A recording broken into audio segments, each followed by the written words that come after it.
सरकार किसानों को खाद डीएपी उपलब्ध नहीं करवा रहे हैं।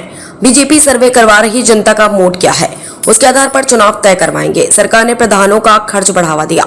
भ्रष्टाचार के कारण इतना बड़ा हादसा हो गया। 2022 के चुनावी बीजेपी की घोषणा पत्र में कृत्रिम बारिश करवाने का वादा किया था। हमारे अस्पतालों को इलाज की जरूरत है। इस सरकार में अस्पतालों के ऊपर दबाव बहुत है। केजीएमयू की नई बिल्डिंग में सरिया कम लगा रहे हैं। आगरा लखनऊ एक्सप्रेसवे में मटेरियल खराब लगाया जा रहा है, उसकी राइडिंग क्वालिटी खराब कर दी है। नेता मुलायम सिंह ने डेंटल यूनिवर्सिटी बनाई थी, उसको बर्बाद कर दिया है। लखनऊ से इकबाल अहमद, समाचार 24। आप वनस्पति की खेती करें, वनस्पति की खेती हो और बड़े पैमाने पर हो। छिड़काव करने की बात कर रहे हैं खेती में। अब उसके लिए कोई नई फसल लानी पड़ेगी, छिड़काव से जो चल जाए। अध्यक्ष जी, कच्चे तेल का जो रेट है 20 से 22% घट गया है, लेकिन अभी ₹1 राहत नहीं मिली है। सरकार मुनाफा अपना कम नहीं करेगी। उत्तर प्रदेश में स्वास्थ्य विभाग के हालात कुछ सही नहीं है। बीते कई जगह पे अस्पतालों में एक्सपायरी दवाइयां दी जा रही हैं। सिविल अस्पताल की बात करूं तो जहां पे मैं खुद एडमिट थी, वहां पे हाइड्रोजन का इंजेक्शन लेना था, मैंने अपना बता दिया, इंजेक्शन जो है लगाने जा रहे थे। तुम मत काट लेना किसी को।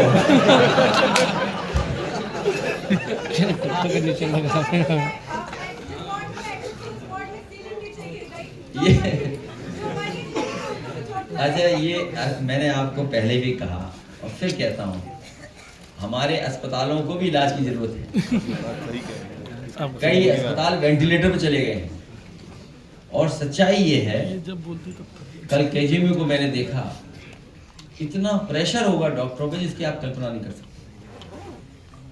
इतना प्रेशर होगा उन पे कि कैसे मरीज को इलाज सही दें।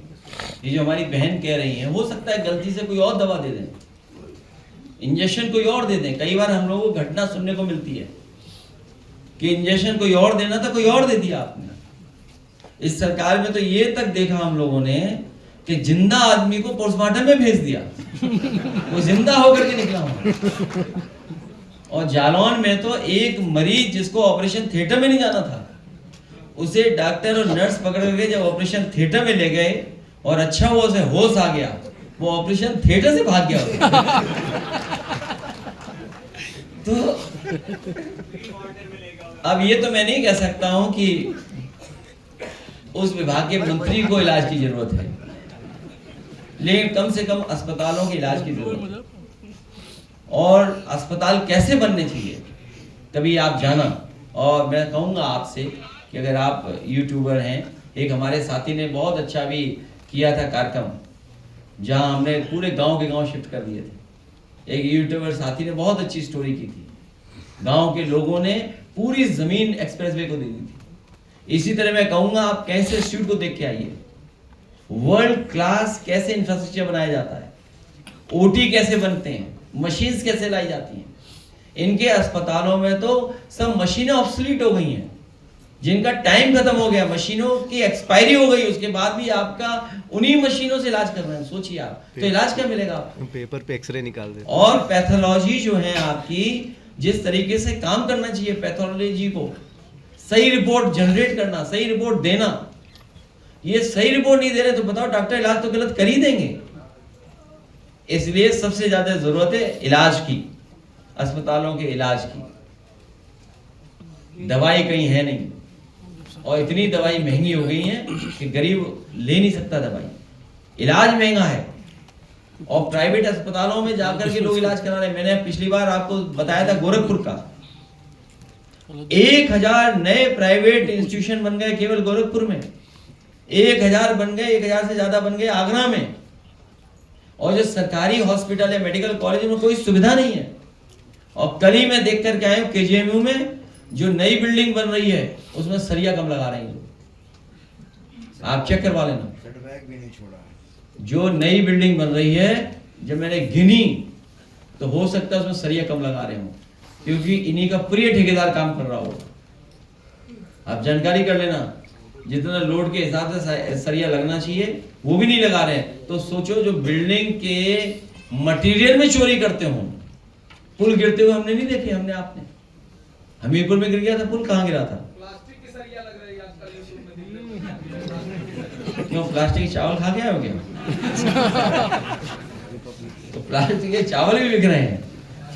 और कन्नौज में तो सोचिए रेलवे स्टेशन में पता नहीं कहां से सड़ा गला बांस लगा रहे थे, वो ऐसा हुआ कि पूरा गिर गया सब कुछ, रेलवे स्टेशन ही नहीं बन पाया। तो कितने पुल गिरे इनकी सरकार में, सड़क पे टाके मार रहे हैं? हैं, सड़क पे टाके मार रहे हैं। और एक मंत्री हाफ कर दिया गया। आप कभी जांच करना आप इस बात की। आप बताइए, आप सब लोग बैठे हैं, बहुत से साथी चले होंगे इस सड़क पर, आगरा लखनऊ एक्सप्रेस वे। आज बताओ राइडिंग क्वालिटी क्या है?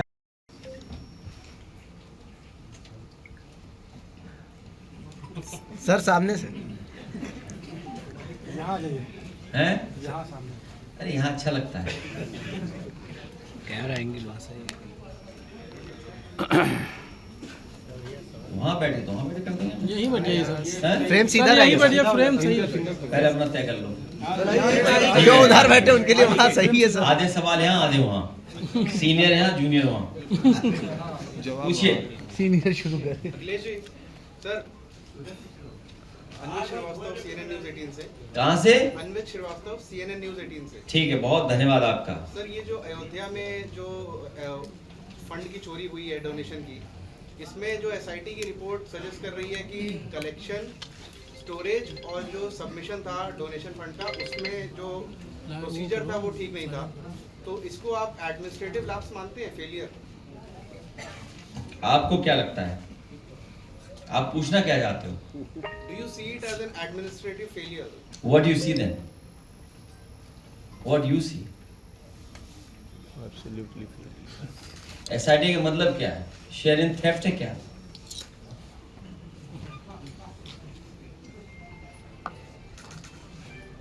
तो SIT का मतलब क्या हुआ?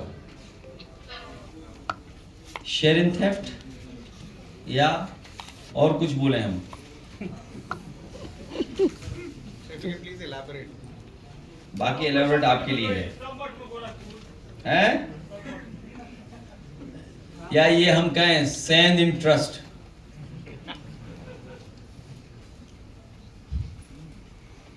शेयर इन थेफ्ट या कहें सैंड इन ट्रस्ट? ये महापाप हुआ है और आस्था से खिलवाड़ हुई। पूरे प्रदेश और देश का जो चढ़ावा था, अंतर्राष्ट्रीय स्तर पे भी चढ़ावा था, और हमारे सनातनी परंपराओं पे प्रश्न लगे। ये बहुत सेंसिटिव है, इशू बहुत सेंसिटिव है, और इशू इसलिए सेंसिटिव है कि आस्था से जुड़ा हुआ है। और अभी तो आपकी क्रेडिबिलिटी का सवाल है, चैनलों की। सवाल विपक्ष की क्रेडिबिलिटी का नहीं है। ये तो अभी दाना गाना वाले और ये कब तक चलेगा फसाना वाले, इनकी क्रेडिबिलिटी का सवाल है। अगर ये सवाल आप पूछ रहे हैं मुझसे, तो आपकी भी क्रेडिबिलिटी बनती है कि आप क्या ढूंढ रहे हैं इसमें। आप भी तो लोकतंत्र को मजबूत कर रहे हैं, आपकी भी तो जिम्मेदारी है। और हमें उम्मीद है जिस तरीके से पत्रकार साथी और कुछ चैनल भेदभाव करते विपक्ष के लोगों के साथ, कम से कम आस्था और सनातनी परंपरा से भेदभाव नहीं करेंगे, उसे कम से कम सच्चाई सामने लाने का काम करेंगे। अलीगंज में जो अग्निकांड हुआ है, 15 लोगों ने अपनी जान गंवाई है, किसी भी बड़े अधिकारी के ऊपर कार्रवाई नहीं हुई है। सिर्फ छोटे कर्मचारियों और इंजीनियरों के ऊपर कार्रवाई करके, संस्तुति करके मामले को टाला जा रहा है। जो पोस्टेड में तो उन पर कार्रवाई हुई, जो पोस्टेड नहीं थे, जो रिटायर थे, उनके ऊपर कार्रवाइयां हो गई, लेकिन किसी IAS और PCS का नाम नहीं लिया गया। जो जोनल रहे या जो वर्तमान में उपाध्यक्ष है या जो पूर्व में उपाध्यक्ष रहे, किसी का भी नाम नहीं आया था। क्या कहना चाहेंगे? पहले तो अयोध्या से सीधे चले गए अलीगंज। अलीगंज का भी नाम बदल दो। अरे रुको तो पहले ये तय कर लो, हमारे पत्रकार साथी विषय में भागो मत। सही। आदिवासी भाई बहनों की बात हमने कह दी कि उनको हक और सम्मान दिलाएंगे, उनके शिक्षा का स्तर बेहतर करेंगे, उनको सम्मान के साथ साथ राजनीतिक सम्मान भी देंगे, राजनीतिक स्थान भी उन्हें मिले, तो उनका समाज एक साथ आगे बढ़ने का काम करेगा। और 10 साल में उनके साथ बहुत भेदभाव हुआ। जो आदिवासी अपने हर परंपरा पे गर्व करते हैं, उन्हें बनवासी बना दिया, वो स्वीकार नहीं कर रहे हैं। और जो भावनात्मक उनका जुड़ाव था जंगल से, जमीन से, जल से, जल जंगल जमीन से जो उनका भावनात्मक लगाव था, उससे भी छेड़खानी कर रहे हैं। एक पेड़ मां के नाम, और हमारी धरती मां है, सो तो धरती मां के साथ क्या कर रहे हैं खिलवाड़। करोड़ों पेड़ लगाने वाले, दावा करने वाले लोग जमीनी को बेच दे रहे हैं। व्यक्तिगत स्वार्थ के लिए लाखों लाख एकड़ जमीनें न जाने किसको दी जा रही, इन्वेस्टमेंट के बहाने। अब आप बताइए, बेंगलोर जा रहे हैं इन्वेस्टमेंट करने। ये बेंगलोर इसलिए जा रहे हैं कि इन्हें पता लग गया है कि समाजवादियों को रामेश्वरम कैफे का डोसा, इडली वड़ा, केसरी बात बहुत अच्छा लगता है। ये डोसा खाने जा रहे हैं। जब सरकार जानी है, चुनाव नवंबर में होने हैं, तो अब इन्वेस्टमेंट कौन लेके आएगा? ये जमीन बेचने वाले लोग, जंगल को खत्म करने वाले लोग, वो क्या इन्वेस्टमेंट लेकर के आएंगे? और इन्वेस्टमेंट आया होता तो नौकरी रोजगार मिलते। कहां है नौकरी रोजगार? और हमें दुख है इस बात का कि अलीगंज में जो घटना हुई है, सब बच्चों की जान बचाई जा सकती थी। क्योंकि जब अखबारों की रिपोर्ट और लोगों से जानकारी हासिल करते हैं, अगर समय पे पुलिस प्रशासन, सरकार ने सुरक्षा नियमों का पालन करवाया होता, तो ज्यादातर बच्चों की और वहां जिन्होंने जान खोई सबकी जान बचाई जा सकती थी। जो हादसा हुआ है कोई सामान्य हादसा नहीं है। अगर सरकार पहले ही जाग जाती, जब पहले हादसा हुए हैं, लखनऊ में कोई पहला हादसा नहीं हुआ है। इनके महाकुंभ में न जाने कितनी बार आग लगी, कुंभ के बाद और उसके पहले भी। यहीं पर हजरतगंज में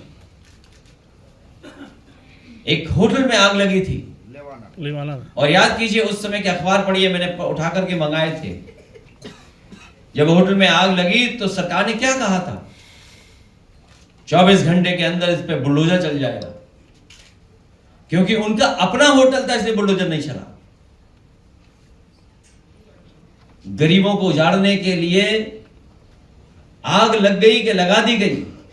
क्या सरकार ने वहां सबक नहीं सीखा?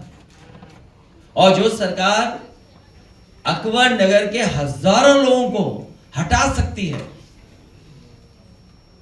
किस कानून के अंदर हटा सकती है? तो 10 साल में ये सरकार कर क्या रही थी? सरकार की जिम्मेदारी थी, सरकार ने जिम्मेदारी नहीं निभाई, और सही समय पर चीजें हो गई होती तो बहुत सारे बच्चों की जान बचाई जा सकती थी। मुझे याद है जिस समय डायल 100 बनाया गया था, कोशिश की गई थी, और व्यवस्था ये थी उस डायल 100 में, आप लोग जानकारी करिएगा, कि जितनी भी इमरजेंसी सर्विसेज हैं वो सब उस पर आ जाएंगी। चाहे वो फायर को लेकर के हो, मेडिकल इमरजेंसी हो, फायर इमरजेंसी हो, या पुलिस की इमरजेंसी हो, वो सभी की सभी उसी नंबर पे आ जाएंगी। लेकिन इस सरकार ने डायल 100 बर्बाद हो जाए, और अगर डायल 100 और इमरजेंसी सर्विस एक साथ होती और एक साथ एक्शन लेती, सुना है फोन मिलाते रहे लोग, पहले तो फोन नहीं उठाया, और फोन उठा भी तो कह दिया कि हम ये काम नहीं कर सकते, हम नहीं पहुंच सकते इतनी जल्दी। जबकि डायल 100 और इमरजेंसी सर्विसेज का समाजवादी सरकार में फैसला ये था कि 3 मिनट और 5 मिनट में वहां पर इमरजेंसी सर्विस पहुंचेगी। आप सोचिए, इनको दीवार तोड़ने के लिए इक्विपमेंट नहीं है इनके पास। सोचिए आप, दावा करते हैं हम अमृत काल में विकसित भारत बन जाएंगे, और एक दीवार तोड़ने के लिए हथौड़ा नहीं चला पा रहे। दीवार काटने के लिए इनके पास मशीन नहीं, अगर होगी भी तो हो सकता है इन्होंने उसमें भी भ्रष्टाचार किया हो, इसलिए मशीन नहीं थी या कोई ऐसा नहीं था। दीवार काट करके अगर छत से समय पर दीवार काट दी जाती तो शायद बहुत से बच्चों की जान बच जाती। क्योंकि जो मैं रिपोर्ट्स पढ़ रहा हूं या डॉक्टर्स की जो रिपोर्ट्स आ रही है उसमें यह है कि फायर से ज्यादा दम घुटने से लोगों की जान चली गई। अगर दीवार तोड़ी गई होती छतों से तो बहुत से बच्चों की जान बच जाती, लेकिन फायर और उनके लोग गए नहीं। बच्चे अपने घर वालों से मोबाइल पे बात करते रहे, वीडियो कॉल करते रहे, आओ बचा लो आकर के हमें। सरकार सोती रही, जागी नहीं, और उसका परिणाम हुआ कि हमारे इतने बच्चों की जान चली गई। याद रखिएगा, हर दुख से बड़ा दुख अपने बच्चे के खोने का होता है, उससे बड़ा दुख कोई नहीं होता है। जो बच्चे खोने का दुख है, उससे बड़ा दुख कोई नहीं होता। और सरकार मदद के नाम पे क्या कर रही है? आज ज्यादा हो गया, 16 में उद्घाटन कर दिया था हम लोगों ने, 16 से चल रही सड़क, सोचिए आज 26 है मान लीजिए। आप बताइए उसकी राइडिंग क्वालिटी किसने खराब की? यूपीडा के जिम्मेदारी थी, उस मंत्री की जिम्मेदारी थी। बताओ, उसकी राइडिंग क्वालिटी खराब कर दी। इसलिए खराब कर दी कि लोग तारीफ न करें इस सड़क की, लोग तारीफ न करें आगरा लखनऊ एक्सप्रेसवे की। इसलिए इन्होंने जो उसके ऊपर टॉप लेयर पड़नी थी, रीकारपेटिंग होनी थी, उस मटेरियल में घोटाला किया है। जो विटामिन है, जो काला वो है उनका डामर, उसमें घोटाला कर लिया, उसकी क्वालिटी गिरा दी। जो इसमें इस्तेमाल हुआ था विटामिन, जो विटामिन यूज हुआ था आगरा लखनऊ एक्सप्रेसवे में, सबसे सुपीरियर क्वालिटी का विटामिन यूज हुआ था। इस सरकार ने, मंत्री या सरकार ने मिलकर के आगरा लखनऊ एक्सप्रेसवे को बर्बाद कर दिया है। ये चाहते हैं उसी तरह बर्बाद हो जाए जैसे इनकी सरकार बर्बाद है। पूर्वांचल एक्सप्रेसवे, गोरखपुर लिंक और इनका बुंदेलखंड एक्सप्रेसवे। पूर्वांचल में तो सब गड्ढे हो गए हैं। शुरुआत से पहले ही धसा और अभी तो बारिश है। जब आप सड़क के मेंटेनेंस का पैसा खा जाओगे तो सड़क कैसे काम करेगी बताओ? और गंगा एक्सप्रेस में तो जाना मत।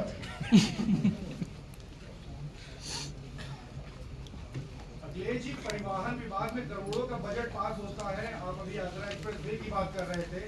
आगरा में ही आज सुबह एक बस चलती है परिवहन विभाग की, और चक्का निकल जाता, 8 लोग उसमें घायल हो गए। 2 चक्के पूरी पलट गई।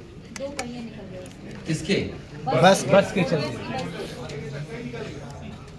इस सरकार के भी तो 2 पहिए अलग से निकले हुए हैं पहले से। तो ये तो सरकार ऐसी है जो पहिए निकाल के चलती है, कब निकल जाए पता ही नहीं उनके पहिए। सबसे अच्छा है कि सरकार हटाओ, तब उत्तर प्रदेश खुशहाली और तरक्की के रास्ते में जाए। गाना हो जाए, हैं? गाना हो जाए।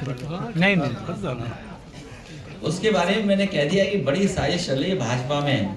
इंजन के इंजन टकरा रहे हैं, इनकी टंकियां बड़ी हो गई हैं भ्रष्टाचार से। हर दिन झरना देखने को मिल रहा है हम लोगों को। डबल इंजन की डबल टंकी है भ्रष्टाचार की, तभी तो चल पाएंगे वो डबल इंजन। तो ये जो जमीनों के घोटाले हो रहे हैं या जमीनों पे आरोप लग रहे हैं, ये बड़ी बड़ी साजिशें हो रही हैं, हम आप नहीं समझ पा रहे हैं। इसको डेंटल डिपार्टमेंट को कभी नेताजी ने सबसे अच्छा बनाया था और डेंटल यूनिवर्सिटी तक बना दी थी, क्योंकि हमारे यहाँ बहुत लोगों के दांत खराब हो जाते हैं जल्दी जल्दी, कुछ खैनी वगैरह खाने की वजह से, कुछ पान खाने की वजह से, या कुछ सफाई नहीं रखते उसकी वजह से, बहुत से कारण है उसके।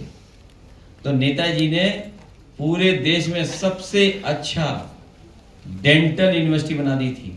और नेताजी ने जितने सामान खरीदे थे उस समय, सोचिए कब, 20-25 साल पहले, वो आज भी चल रहे हैं। सोचिए आज भी चल रहे हैं। कभी हमें कुछ डॉक्टर्स बताते हैं कि उस समय बनाया हुआ इंफ्रास्ट्रक्चर आज भी काम कर रहा है। ये तो कुछ करना ही नहीं चाहती सरकार, पता नहीं सो रही है कि आंख बंद करके चल रहे हैं कि किसी को देखना भी नहीं चाहते हैं लोग।